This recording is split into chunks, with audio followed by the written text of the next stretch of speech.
to not a bit of an introduction. Recorder Gabriella Cázares-Kelly was elected to the office of Pima County Recorder in 2020. Her office serves as a critical advocate for our most basic and essential rights as residents of our county, providing access to information and ensuring our right to vote. She became the first Indigenous person elected to countywide office in Pima County, which, although wonderful, also shed lights on just how much progress is still left to be made in terms of representation amongst our elected officials. If you're not following her on social media, you are missing out on conversations that we all need to be having with one another. Recently, she started making waves nationally with interviews in the New York Times and MSNBC, where she was quoted as saying, "One thing I was really struck by when I first started getting involved in politics is how much power there is in just showing up to things." So on that note, we thank you all for showing up today to what will no doubt be a memorable session. Recorder Cázares-Kelly is here to share with us information on her campaign with regards to fundraising, asking for money during a global pandemic, and her thoughts on personal ethics through political fundraising. On behalf of all the members of the Association of Fundraising Professionals of Southern Arizona, I'm very pleased to welcome Recorder Gabriella Cázares-Kelly.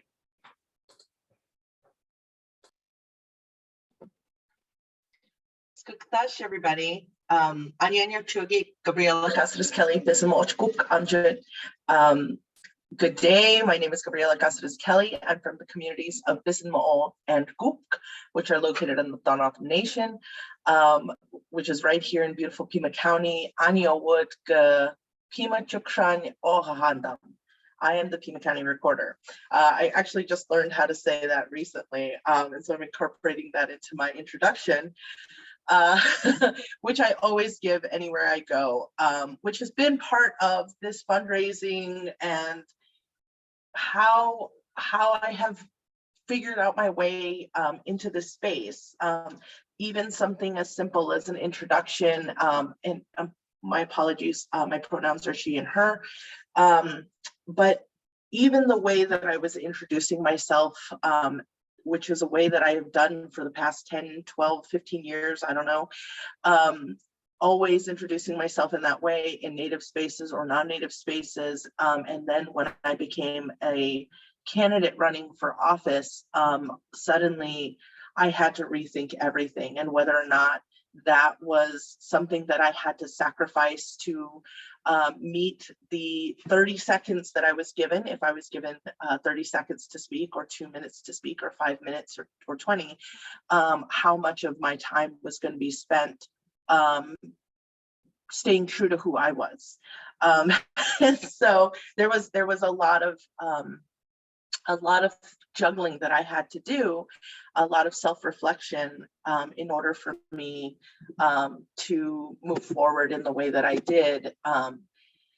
You know, things don't sound as they don't sound as hard after you've done it. But in those very first early days, I was literally being told by people who supported me that I need to be less aggressively native. I need to walk into spaces, and it's not necessary for you to tell them that you are a champion for your people. People know that when you walk in the door. You really don't need to be talking too much about your who you are as a native person. That is going to alienate people. Your white donors, your white volunteers, that's going to make people feel like they're not a part of your campaign. And so, of course, that sounds absurd now, but one of the number one things that I was really shocked by that happened to me when I decided to run for office was, you know, my confidence has always been, you know, pretty good. I'm like, I'm okay. I'm a confident person. I walk into a place, and even if I'm awkward or whatever, I try to you know, just see what happens and go with the flow. And the minute I declared that I was running for office, my confidence just went down. It was even to the point where I couldn't introduce myself. I needed to write down on a piece of paper what I was going to say. And I cannot tell you how much I was surprised by how stressful and anxious I suddenly became. And so when I had people who had been in the business of, raising money, and people who have been Democrats for 30 years and who were accustomed to house parties and all of these other things that were just expected. And they were telling me, oh, you shouldn't do this. You need to do this. I was very shook. So I was very frozen at first. I had to really think about maintaining who I am as an individual. And I went to a bunch of trainings, and one of the trainings was the Arena Fellowship, or the Arena training in Phoenix. And there happened to be a speaker, Amy Allison from She the People. She's also a really great follow on Twitter. But she got up and she was making a speech to 300 people. This is pre-COVID. That said, she said, if there's anybody who is telling you to be less of the Black, brown, or Indigenous badass that you are, you need to swipe left, because those are not your people, and you need to find your people. And so one of the really big things that brought a lot of attention and excitement to my campaign was this viral video that I had made while with my friends. This was never an intentional thing. It's not something we set up.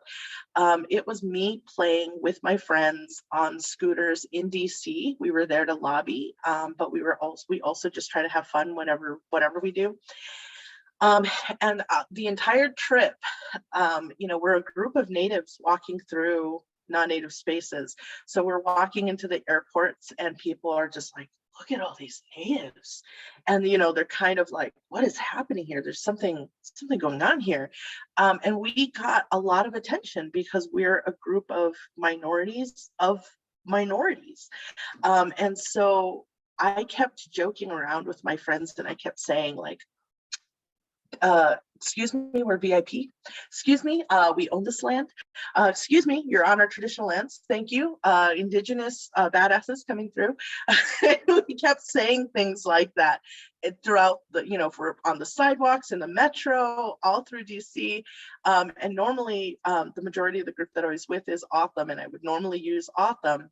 But a couple of folks, there was a couple other tribes represented, and so, excuse me, natives, excuse me, we're here, and then it just kind of filtered onto Indigenous. And when I was riding the scooter, I went down the sidewalk, and it was actually the first time that I had really been on it, and I was very nervous, and I didn't quite know how to control it, and so I yelled out, "Excuse me, Indigenous coming through, clear the way, Indigenous woman here," and we're just laughing, and it's just funny and hilarious. And so there was two groups of people, supporters, who said, oh my God, you need to use that, the concept of Indigenous woman coming through.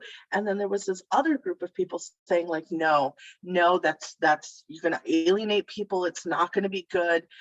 So after having gone to hear, well, not specifically to be there, but hearing Amy Allison say, like, you need to unapologetically be yourself and surround yourself with people who are going to allow you to be yourself. Not that they're going to agree with you and everything that you say, but they're going to allow you to celebrate yourself and remind you that you're there for a specific reason. And so that did push through with the famous Indigenous woman coming through sticker. Oh, thank you. Which people were very excited about. And one of the first things we did is, anybody who wants a sticker, make a donation. But because it was during around the time that we had launched the sticker, I think we had been in the pandemic at the very early stages of that. And, we were like, how are we going to get this out to people? Like, how are we going, we had imagined doing things like house parties or, great big, volunteer gatherings and things like that. And then the pandemic hit and we were suddenly like, how do we do this? Like, what do we do? How do we get everybody a sticker? And so because we were also concerned about money, and I was really, really concerned about asking money during a global pandemic, as I'm watching, people panic about not being able to find bread in the grocery stores. And, we were having these really great conversations, these massive conversations, scary conversations about people being evicted and losing their jobs. And we're talking about, the prices of everything, standard staples going up and so many things. And we were like, how do we ask for money during this time?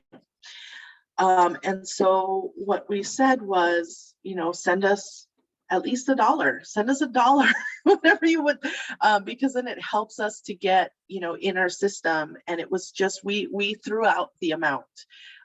Send us at least $1 and we'll send you a sticker. And there were people who sent us just $1, and there were people who sent us just $2 or $3 or $5. And then there were people who sent us 25 or 50 or 100 or 1,000.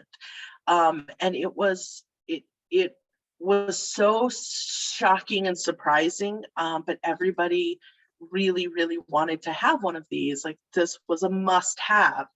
And it was something that, again, it really was reflective of me and my friends and Indigenous joy, and just part of my personality that, was me and my friends hanging out. And it spoke to people, and people were really excited by that concept. And it became the mantra of our campaign. And we really had to think about it like that, because there were so many people telling us, this isn't how you do things. You shouldn't do it like this. You're alienating people, or you're going to make people uncomfortable. You shouldn't talk about those kinds of things. People really have a lot of advice, a lot of unwelcome advice when you're trying to do something different. And you have to remember you're in it for a specific reason. You have to remember what your mission is. And so for me, yes, my number one goal was to win the election, but the other thing was, even if I don't win, I've at least changed the conversation. And a good friend of mine said, even if you don't win, they know we're coming. And I took that to heart, and it had to be like, no, this, the reason that we continuously elect people that make poor decisions on behalf of our community or fail to act within our community are because they are not in it for the right reasons. And so we have to talk about the things that are important to us in our communities, and we have to do so unapologetically. And so it was really, that was really shocking. I want to make sure that I talk a lot about money and fundraising and all of that, because that is what you all do. First, it is important for you all to know, and I don't talk about this too much. I do talk about being a working class candidate, somebody who, I was an educator before I came here. I was an academic advisor. Before that, I was a teacher. Academic advisor for the majority of the part of my career, which is why I say educator rather than classroom teacher, but I was both. But I also grew up in extreme poverty, and I've always been really uncomfortable talking about money, thinking about money, asking for money. In my community, you work for your money. It is like my senior year of college, I sold loaves of banana bread to pay my rent. The entire year, I had run out of a grant because I had broken leg, and I literally baked banana bread to pay for my rent and to get through the last semester of school. you always work for it. And so this idea that I was just asking people for money, it felt really, I was really conflicted with it. I was really struggling with it on a cultural level. I was thinking, the people who are in my circle, normally when you have a candidate running for office, it's usually somebody who is from a well-off family, who has, their parents have well-off friends, and, they go to fundraisers all the time. And it's just like they automatically know what to do. My mom and dad did not contribute a single dollar to my campaign. Not that they didn't support me, but they just didn't realize the importance of that. And I did ask both of them, and they were like, yeah, we'll think about it. Like, they didn't quite get it. They didn't quite understand. And so I didn't press it. And so they couldn't tap into their networks of people because nobody in our community is accustomed to asking people for money in this way. And so, I was really struggling with this for a while until at one of my trainings, I was talking with a friend of mine who, we were talking specifically about money and about fundraising. And one of the things, she sat me down and she said, well, first, before anything having to do with fundraising, let's talk about your relationship with money and how you feel about money. And I'm like, oh, I hate it. I hate money. I hate it so much because I need it. I need it. I've always needed it. There's never enough money. There's always something. And I struggle with it so much. I can't imagine just giving, money away, that kind of thing. And so she said, first of all, one of the most important things you have to realize is that when you are asking people to contribute money, you are asking them to be involved. And if you don't ask people for money, you are making the decision for them whether or not to be involved. And that really struck me because I immediately recognized that they wanted to, people did need to know how to support me, and they wanted to support me. And that was an important shift in thinking for me that I had never considered before. And then the second thing she said was, they can decide that amount of money. And so I had gone to a couple of other trainings where they said, oh, you need to research and find out and ask for $100. And then if not, ask them for 50. And then if not, then ask them for 25 or, whatever. And so I really had a struggle with that because we suddenly had no idea what people's economic situations were in a global pandemic. We had no idea who had just gotten laid off. We had no idea who was suddenly supporting additional family members.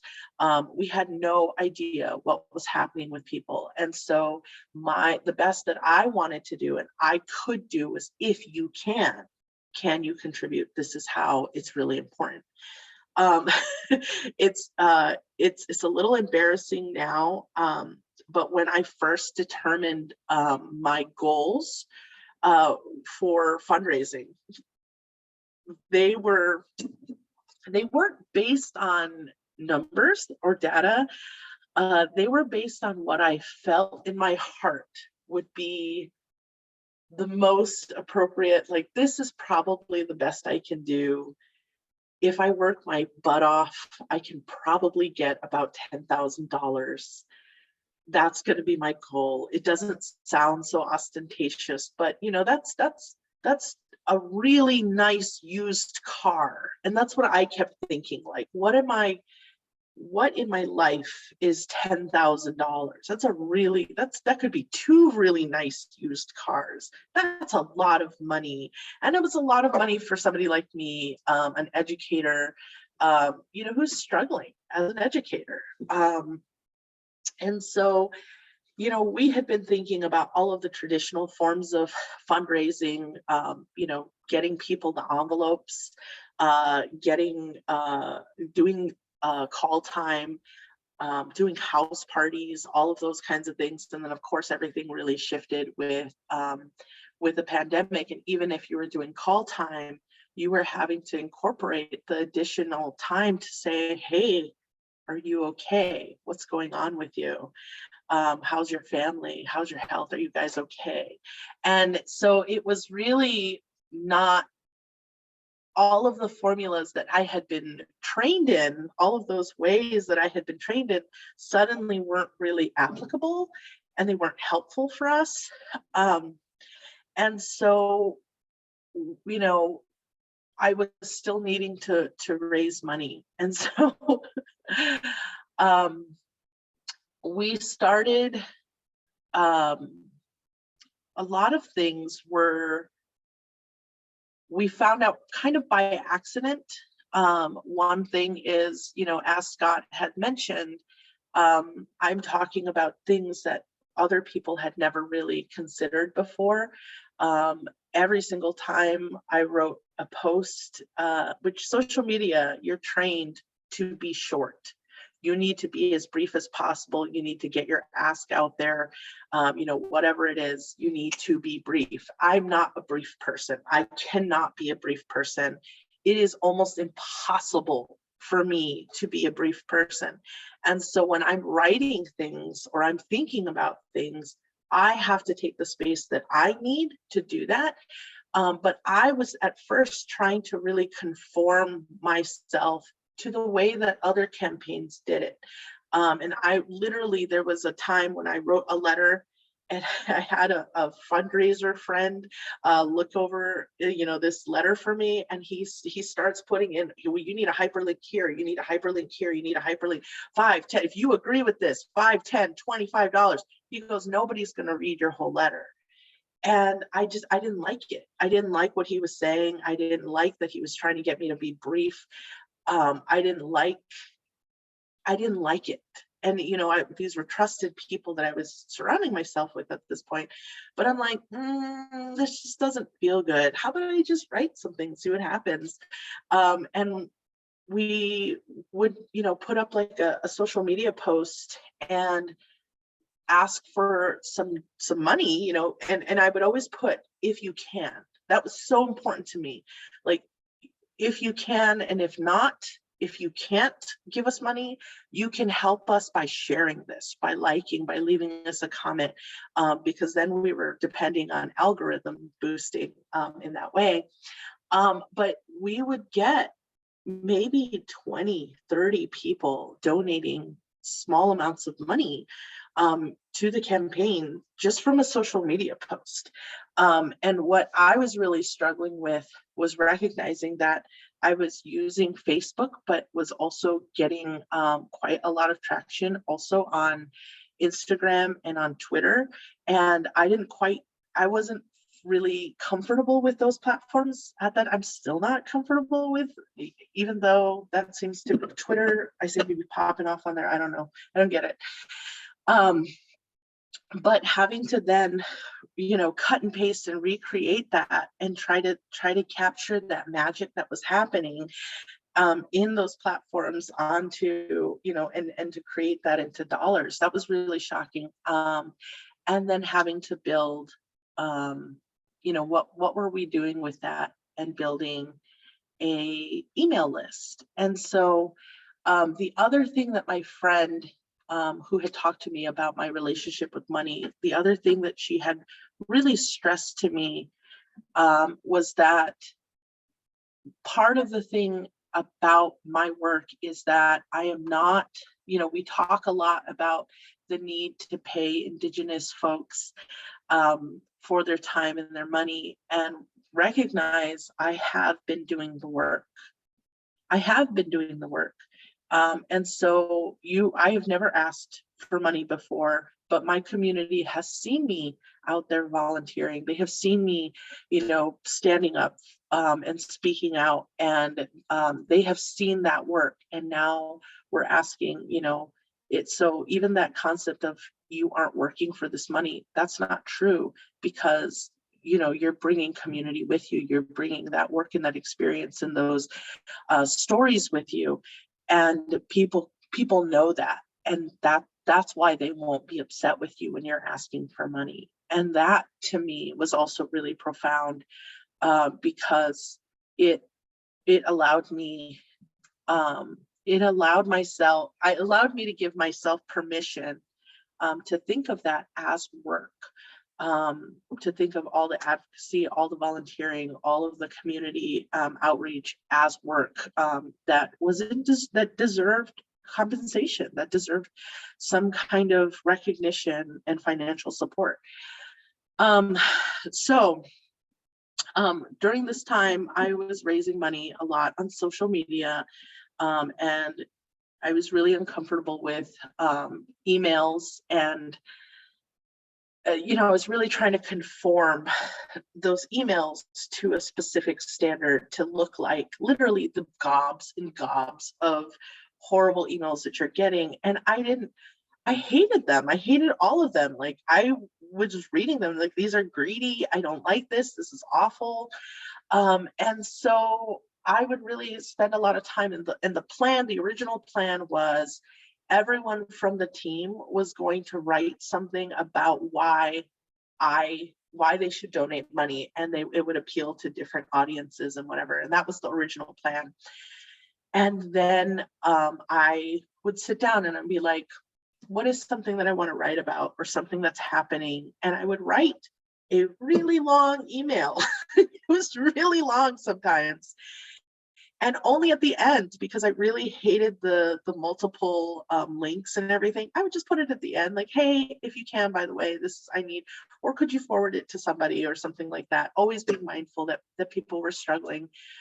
And then I started seeing people move that letter to social media, or try to figure out a way to I had one guy who would he would always put it in a blog format, and he would always like, have you seen this, and all of the, and it was really like, oh my gosh, like, he's taking what I wrote and he's putting it here, or I'm seeing snapshots of it on Twitter and on Instagram, but it's only limited to those people's following. And so it really pushed me to have to put it on all of the platforms, email and or the other way around, from social media to email, so that I could keep people informed. But we were getting so much traction from that, and at the same time, everybody was talking about my call time. And I'm sure all of you are very familiar with call time. You get a list of people who've donated before or whatever. Of course, I started with everybody in my phone book, on literally every contact that I had in my phone, and I called them and I said, I have to do this really embarrassing thing and ask people for money. Can you send me, dollars? And then I would send them a text message after they had agreed, because almost everybody agreed, like, yeah, send you a few bucks. And they would decide how much they could put, and they would send me money. But when I ran out of people in my contacts list, I start, you get these lists of random people that you've never met, and then you ask them for money. And I would spend maybe an hour on a phone call with somebody. Literally, like, I could not get off the phone with people. And I was having these really frustrating conversations because, and I didn't realize what was happening at first, but they had never had access to a Native American. And there's no way for me to talk about who I am, or what I do, or why I care, or the issues that I care about, without revealing that I am Native American. So like, I even thought about, like, well, could I talk about just like, was there a way for them to not know that I'm Native? But then why would I want to hide that? And I realized I was being microaggressed via phone. And so, like, a lot of times when I'm in a physical space and I get microaggressed, I can walk away, or I can go and talk to somebody else, or somebody else can come and, talk to that person, and I can kind of slip away. But on a phone, I was just stuck talking with people who started telling me things about oh, you're Native American? I met a Native American back in 1972 and I bought jewelry from, his name was Joe Stevens. Do you know Joe Stevens? I'm like, no. Or they would tell me, how their family was somehow related, or how, it was insane. And I didn't realize at first how much, like, everybody says I hate call time. And so I just thought that that's just what call time was. And then, you would get somebody, oh, like $50 or whatever. And I was having these conversations with people and just being so frustrated and feeling drained afterwards. And I didn't even realize quite what was happening until one day I was talking, you have like consultants or people, not even consultants. I didn't hire any consultants. Any of the organizations that endorsed me, who offered to have somebody talk with me, I would just take them up on it. And I would be talking to people and talking about these different strategies. And they're always asking about call time. How's your call time going? Everything is about call time.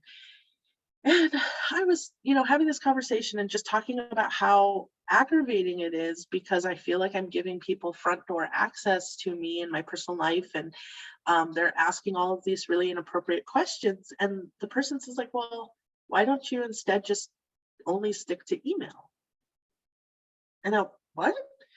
And they said, when was the last time you sent out an email? And I'm like, it's been a couple weeks. And they're like, well, you should be sending out more emails. And instead of the time that you spend talking to people on the phone, instead of taking, three phone calls that take you 3 hours because you can't get off the phone, why don't you spend 3 hours writing an email and send that out and get you're having amazing success with this. You get like 30 donors every single time you send out an email. Why are you not doing that instead? And I said, oh, you can do that. Like, just everybody was trying to push me to fit and conform to this specific thing that they were saying. They literally will tell you, don't try to raise money on social media and don't rely on emails. It's about the call time or the in-person events. They literally tell you that at every single training. And so I didn't know that it was really uncommon for people to not get 30 or donations. And it might be like, $5 donations or whatever, things like that. But to get that many was like, whoa, you got 30 hits from that one thing. And so I didn't know until I started bringing, more people on, and they were like, so-and-so sent out an email. They're lucky to get 3 donations from an email. And so it was really I was really having to understand and unpack the uniqueness of what was happening, because it was all unintentional. And because I started raising money with the goal of $10,000, and that's the best that I thought I could do. And so as time went on, the focus really became emails and social media.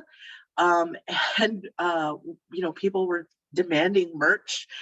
They really wanted to make sure they had t-shirts and other things. And, we're trying to figure out all of this. And it was difficult because it was having to come out of my space. But what was really cool, and I first thought to myself, when people donate to me, I'm going to write them a handwritten card, and then I'm going to send it off. And then I would get 30 in a row, and it's really hard to do. And so instead, people were like, no, you need to do a form letter. But I would spend time, and I was the person who wrote everything. So anything that you've seen from my campaign, any letter that you've seen, any social media posts, the majority, I would say 99% of everything that you've seen has directly come from me. And my wording. And actually that was a really difficult thing for a conversation that my team had a lot, was that they had a really hard time replicating my voice and the way that I talked about things. And so what we instead had to do, instead of guarding my call time, we had to guard my writing time. And everything ended up having to be, in a calendar of what days we were going to send out emails and what days we were going to put up big social media posts or whatever. And we recognized that we had to make it as easy as possible for people to make a donation, and that, even people read the whole thing and they're like, how, and then they respond and they say, how do I donate? And it's right there in the post. And so we needed to also be responsive to that, and people, responding. And that's what my team really helped me with, or helped me put it on the multiple formats, or the formatting that was specific to each thing. Because on Instagram, it's really about the picture. The text has to be there. Or, on Twitter, you're limited by character limits, and on Instagram also. And so here I am, this really wordy person who's then trying to conform, and there are ways to do it. But it was, it took us a while to figure out that was something that people were responding to. And that they were responding specifically to the issues that I was bringing up. And there were things that happened that were really scary, that I didn't know. I'm like, if I talk about this, if I bring up this issue about race, or I talk about white supremacy to the people on my email list, what if they stop supporting me? And that was scary, I had hired, the only person I had hired was a campaign manager. And then we were paying people for translation, for Spanish language translation, and then also for sign language interpretation. And everybody else was just volunteers. But, I was concerned about not having enough money to pay for my campaign manager, who was paying the rent with the money that we're requesting. And so having to talk about these things that could potentially cut that funding source out was really scary. And again, it was really about having a team around me who could talk about, well, what are the benefits? No, the people are supporting you because you're talking about these things, because you're talking about them. That's why we have to continue, because you have hit this this level of understanding that you're going to be the person who says these things. And that's why you have this support. So for you to change your tune, because you're scared, and I think that was also something to talk about, the fear, which I did. I talked about how scary it is. And I would write that in the letter. Sometimes it makes even me nervous. And people just felt like that was really helpful for them, I guess. Eventually, so I had been an educator, and my contract for my job was done in the summer. And I can't remember the exact dates of the primary, because now the new one is in my head. But my contract ended in July, which meant my last paycheck was going to be in July. And the primary was August 3rd. And so I, at one point, had to just decide that I wasn't going to seek another position because I'm going to win this, right? And I had to jump without a net and not take on a new contract, because my primary was the first week of August, when I would have already been back in the classroom or back in my office. And I knew that I wouldn't be able to have the attention that I need to give to my students And so I'm like, well, the worst case scenario is I don't get a new contract, but I could be a substitute teacher. That had been my goal the whole time. Like, oh, well, I'll at least be a substitute, and then after work I can continue campaigning, and it'll be more flexible. And then the pandemic hit, in March. I worked all the way to July, and then I'm just kind of like, ooh, I don't quite know what to do. That was the plan. It was always the go-to plan. I don't know what we're going to do now. And, my husband and I both work, and we very much need that. I don't have a trust fund or anything like that. Like I said, my parents don't even understand they should donate to me. That, so it was a very real problem. And so I was able to coast off of, what we had in savings for a month. And then I'm really panicking at this point, and I'm like, what am I going to do? I need to get a job. And I started thinking about how I could get a job with like Joe Biden's campaign or Mark Kelly's campaign, because I knew information about how to reach the audience that his group, those men, didn't know how to contact. And I was thinking about, wait a minute, but is it ethical for me to get a job with them and to do all of that work and not tell people that I'm running for office, and then get off and then go do my campaign? Like, how am I going to do that? And that was like a very real concern. And then, I'm talking with people in elections, and somebody says, well, you should do what AOC did.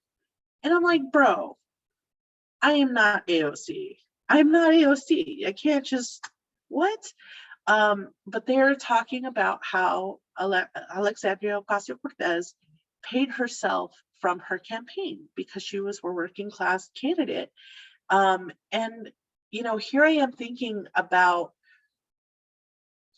that knowledge that I would have brought to Kelly's campaign or to Biden's campaign.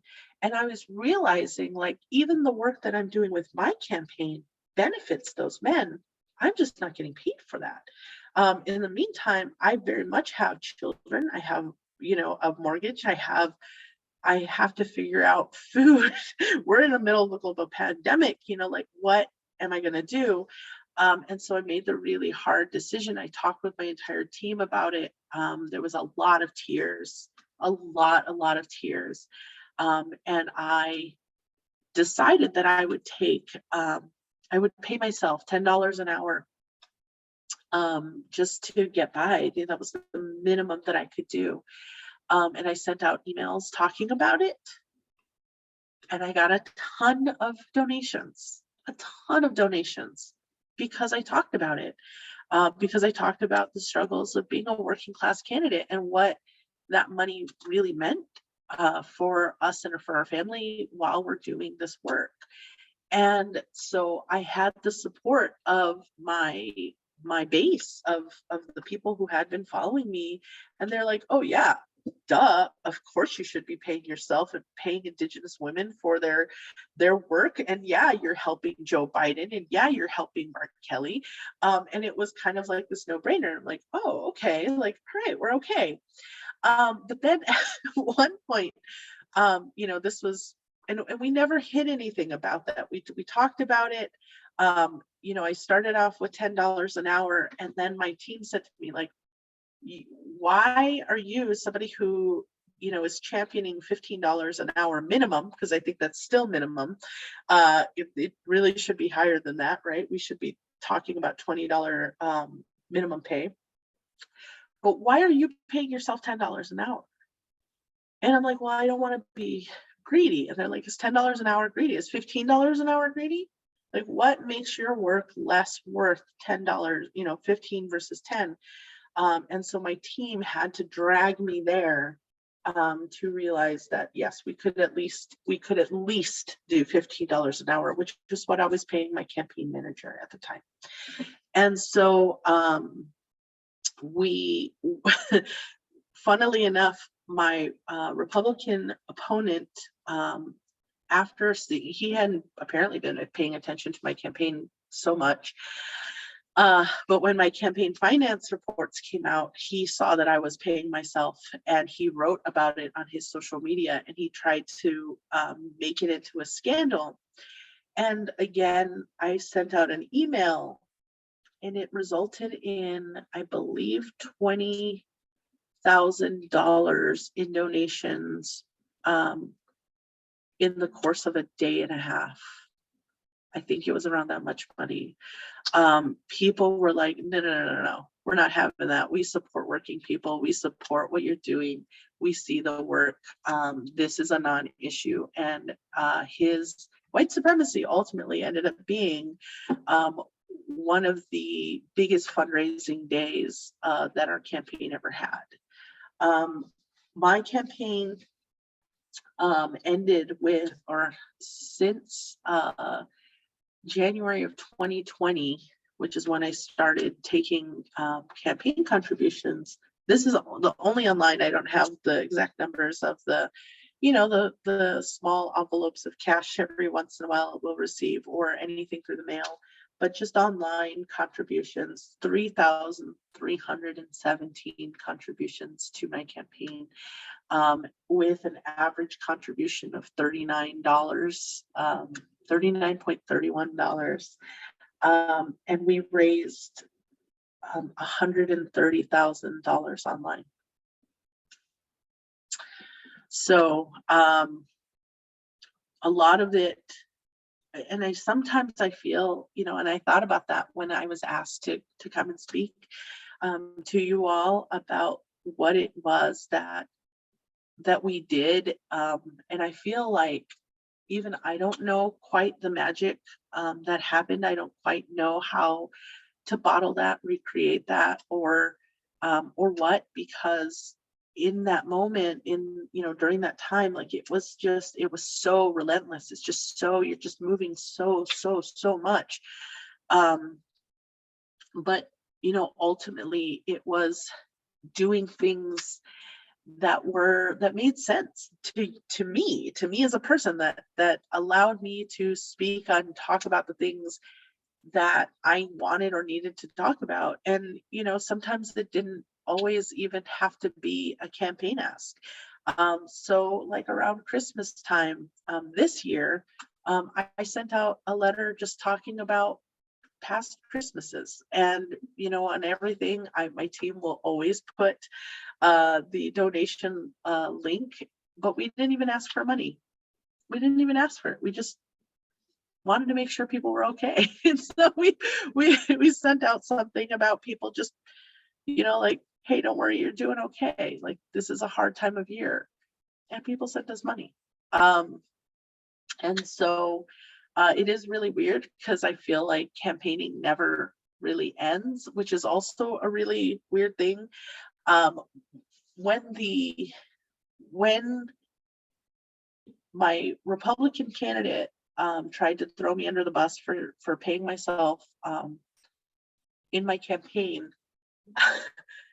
we had a goal. We had to raise $15,000 to finish out the whole campaign, and that was the money. That was $15,000. And so in my mind, we're like $15,000. And when we raised $15,000, and we were still getting bloop bloop bloop bloop bloop, all of these little notifications over and over, as soon as the $15,000 we made that goal, I was like, what do we do?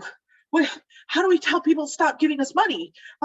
They're giving us too much. I don't know what to do. And like they literally had to calm me down. And I can't even tell you how many tears over the course of the campaign that that just leaked from my face, because I didn't know what was happening with this money, or the response that I was feeling with this money. And then I didn't even know that, like, well, you'll still want and need money to continue your website or your post office box, or, paying for things that you want to do in the community. I didn't know any of that because I was a first-time candidate, first-time campaigner. And so I was like, stop, we made our goal. And I even though my team was like, just let it ride, I put up a post that was like, we met our goal. Like, stop. I don't want you donating under false pretenses that we still need this money. And I just wasn't really understanding that. And now I kind of understand, like, oh yeah, I do need help with my social media. Oh, I do need help with, I need to pay somebody to be able to do this. I need to pay my website and maintain it. And I'm like, oh, okay, I do need that money. Thank you. But so you never really kind of fall out of campaigning and the need for campaigning. But it is weirder to ask, in a I'm not actively running at this time, but I do have a number of people who contribute regularly to my campaign, and I'm trying to feel okay with that. There was a woman who made contributions every month, and the month that I stopped, I took her off. Like, I'm like, we have to cancel Marilyn's contributions. She's this elder woman that I know. She signed right back up. Like, don't, yeah, like, don't mess with her contributions. She wants to contribute. So,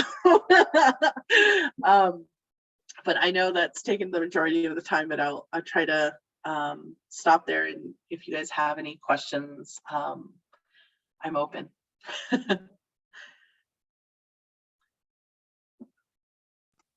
I have a question. Sure. So, code switching, which, if anyone's not familiar with that, that's when you change your expression to fit the dominant culture, basically. Yeah. So I struggle a lot with that when I'm in white spaces, and I work on it, and I try to be intentional and bring my authentic self, but it's still hard, and it's very energy draining. So I was going to ask you, like, what are some of the ways you stay centered and recharge after being in white spaces? Holy cow. So this has been such a huge part of me learning in this space. For your context, I grew up on the res. I grew up surrounded by people who look like me. My standards of beauty are people who look like me. Like, I was in the majority all of my life. I moved here when I was 14 into Tucson, and like was shook, like huge culture shock. I somehow ended up married to a blonde-haired, blue-eyed man. And I've been existing in these spaces, for a long time. And it's always been a struggle. But after college, I went to work on the res. And so for 15 years of my adult career, I was working again in my own community with people who look like me, for people who look like me. And it never really occurred to me how profound of a need that was, like, until here I am in town. And, there are days when I am surrounded by people that I'm having to explain to them what a microaggression is, or what white supremacy is, or why a certain policy decision is rooted in racism. Like, and I'm having to break it down for them, and it's frustrating, and I feel impatient. And sometimes, there were days where I felt angry, and I'm like, I'm surrounded by people who don't understand. And so what you have to do, and what I had to do, number one, we got to bring people of color with us. Number one, we cannot continue to be the only people of color in the room or in this space. And we need to be intentional about that, number one. And number two, I recharge with my homegirls. I go and we'll literally make it a priority to go cruising. We're going to go get tacos. We're going to go get tacos in Mexico this weekend because, damn it, I need to, and we need to sing along to the radio. And I just need to be in a brown space. And, hitting up my culture in the way that we hit it, And so I think that's something that I spend a lot of time needing to prioritize. And I recognize that as a priority. And so I try to make as much time for me and my friends as much as possible, and recognize that that is part of me needing to just be seen. And I don't. This weekend, I'm going with my best friend. I have a podcast I have to do on one day, and then we're gonna go to the book festival, and I'm gonna hang with her and her kids at the book festival for a minute, and then I'm gonna go to I'm doing a keynote speech at the Miss U of A farewell. There's a Miss Native American U of A pageantish kind of thing, and I'm giving a speech there in my community with my people. So I think that's really, really important. And then it's really, really important to figure out ways to include, your community in the spaces where you see it. I get asked all the time, can you sit on a board? Can you do this? Can you do that? And I'm at capacity, so I always say, no, I can't, but I can give you some names of people who could be. And then those people sit on those boards, and then I get to be in a space where they're in a board, and I'm, here we are, and we're lifting each other up, and we're diversifying the space, and we're able to. So then I've just included somebody who can speak my language. You know what I'm saying? Like not just like my traditional language, like Othanyok, but somebody who understands the same concepts. Like when I talk about systemic racism, they don't just know it because they read about it in the book, they know it because they've experienced it. And then I can include those folks. And that to me has been that I could not do this without my community still. And I still need to be in those spaces. So spend time to celebrate. For me, it's being in Native Joy and in those celebration spaces, and surround yourself with it. So thank you for that question. Well, thank you so much, Recorder Cázares-Kelly. I think we've got a bunch of other questions. I've got some more in the chat that I might send to you afterwards, but we certainly want to be respectful of your time commitment. But thank you so much. This was really fantastic. I don't know if you had a chance to pay attention to the chats that were coming through, but I know that you've written in the past about how people speak to you and how they reference you. And I know that in some spaces there are some respect issues that we need to deal with in our culture, but at least for this space here, when I'm looking through and I'm seeing words like integrity and humanity and realness and everything, I think some of that is also coming through because you make us feel so attached to you, and we see your person, and we see that you're bringing that with you everywhere you go. So thank you on behalf of us for that and for such an informative session. I think whether we are in political fundraising or social justice work or nonprofits and fundraising elsewhere, this was just really fascinating, educational, and we appreciate that. So thank you very much. I want to remind everybody that we're meeting up next month to talk about youth and philanthropy with Dr. Marcela Molina of Tucson Girls Chorus. So we hope to see you then. We hope you'll sign up with us. And if you have anything else that you'd like to pass along, we'll make sure to connect you. Thank you, Recorder Cázares-Kelly, for joining us today. Thank you. Thank you all so much. I really appreciate it. I hope there was, I know there was a lot of rambling. I had tried to kind of organize my thoughts, but really I'm still trying to debrief it. But I really appreciate the support, and I really appreciate, paying attention to those kinds of those small things, like, how we're addressing her, or, all of those things. It makes a really big difference to me in my everyday and my day-to-day. And I can definitely feel the support, and it's been a wonderful experience, and I hope it was beneficial. And so you can all connect with me on any of the social medias. And the last thing I will say, one funny thing is they told me you can't connect with people on TikTok. There's no way to manipulate those algorithms. And again, that ended up being, it still remains like my largest platform. I have like over 22,000 followers on there, and it's just bananas. But it's really about authenticity, being yourself, talking about the things that are hard, talking about the things that make us uncomfortable, the things that make us angry or hurt or upset, and trying to explain it in a way that others can understand it. And it's just being real and being real to yourself. And there's a lot of pressure for people to conform and to change that. And we need to be mindful of that is oftentimes that is the white supremacy, or that is the patriarchy, or that is, those expectations.